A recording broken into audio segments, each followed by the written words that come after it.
Well, I think the rise of reform and what we've seen is actually in the long term and for the independence cause setting the SNP back, because last year the general election looked like a big shock to them, and it looked like, oh God, we've got to do something here, we've got to reinvent ourselves, etc.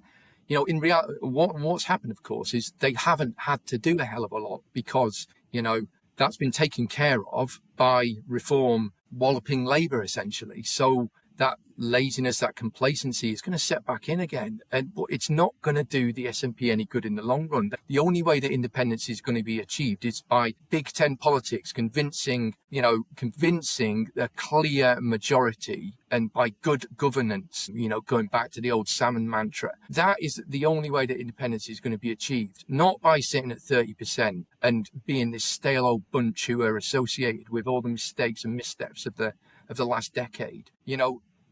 While the SNP do like to talk reform up over this last few months, I'm not sure how much difference that is making. It's not doing them any good in the long run, I don't think. So Russell Findlay, I need to declare an interest because he's a pal, right?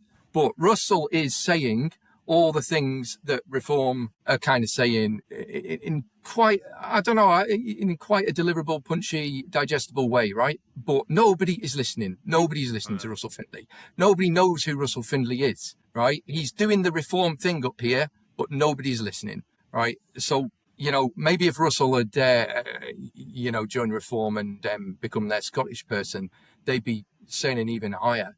But that's a seriously big structural problem